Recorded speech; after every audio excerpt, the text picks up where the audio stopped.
धन्यवाद सुमित सर, आपने बहुत अच्छी बातें बताए कि आजादी के बाद हमारा देश बहुत विकास किया है। इसमें कतई संदेह नहीं है, कोई बुराई नहीं है। लेकिन मैं आज इस झंडे के नीचे से एक बात और भी बता देना चाहता हूं कि हमारा देश विकास तो बहुत किया है, लेकिन कहावत में है कि आप इंसान को मुफ्त का कोई भी चीज ना दे तो वो आदमी स्ट्रगल करना सीख लेता है, और जो आदमी स्ट्रगल करना, संघर्ष करना सीख लेता है, उसके जीवन में कभी भी किसी प्रकार की कोई दिक्कत समस्या नहीं आती है। आज आजादी के 78 साल बाद भी हमारे गांव में पंचायत में डीलर साहब के यहाँ देखिए 5 केजी चावल और 2 केजी गेहूं के लिए कभी कभी मारपीट तक हो जाती है। ये दुर्भाग्य की बात है सर कि आजादी के 78 साल बाद भी हमारे देश में 5 केजी चावल और गेहूं के लिए लोग लाइन में लगे रहते हैं। तो सरकार की क्या नीति है, पॉलिसी है, आप भली भांति समझते हैं, पढ़े लिखे शिक्षित समझदार हैं। सरकार को सिर्फ 2 ही काम करनी चाहिए। वो खुद मास्टरमाइंड आदमी है। इस वीडियो के मदद से मैं ये बात कहना चाहूंगा कि आप शिक्षा और स्वास्थ्य को हमारे राष्ट्र में फ्री कर दीजिए। बात बाकी आप चावल गेहूं में लोगों को ढाक रखिए। वो बेचारा 5 केजी चावल खा करके घर में सोए रहते हैं, उसे चिंता ही नहीं होती है। उनको सिर्फ शिक्षा और स्वास्थ्य दे दीजिए। बाद में जो है वो आपका 10 रुपए वाला चावल के लिए लाइन में नहीं लगेगा सर, वो 80 रुपए केजी वाला चावल घर में खरीद कर खाएगा और बेहतर लाइफ जिएगा। इसमें कोई संदेह नहीं है।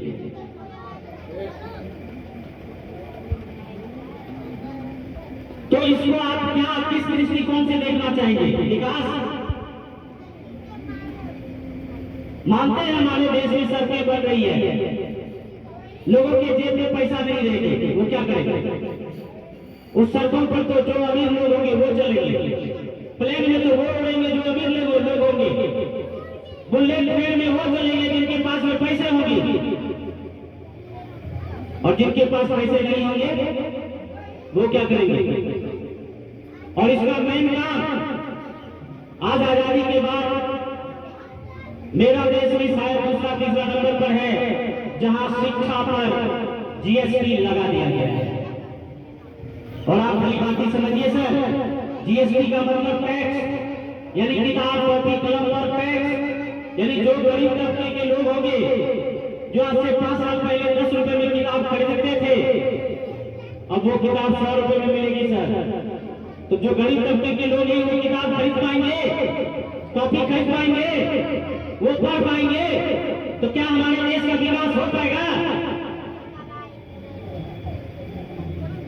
जब तक हमारे देश का एक आदमी शिक्षित नहीं हो जाए, एक बच्चा पढ़ नहीं जाए, एक बच्चा समझदारी डिसिप्लिन में ना आ जाए, तब तक आप अपने देश को विकासशील या विकसित नहीं समझ सकते हैं सर।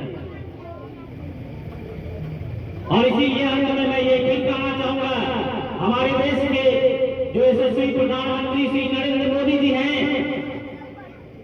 आप दुनिया के सर्वश्रेष्ठ प्रधानमंत्री हैं। मैं आपको सबसे कमेंट करना चाहता हूं, इसमें कोई संदेह नहीं। मैं आपका बहुत बड़ा फैन हूं, इसमें कोई संदेह नहीं।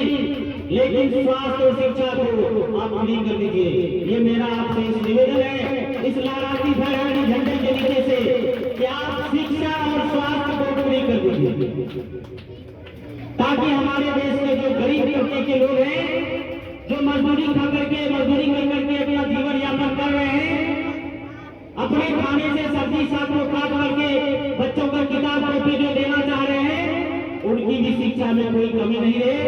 और वो जब पढ़ लिख जाएंगे तो अपने आप अपना विकास कर लेंगे, और जब अपना विकास कर लेंगे तो अपने देश का विकास स्वतः हो जाएगा, स्वतः हो जाएगा।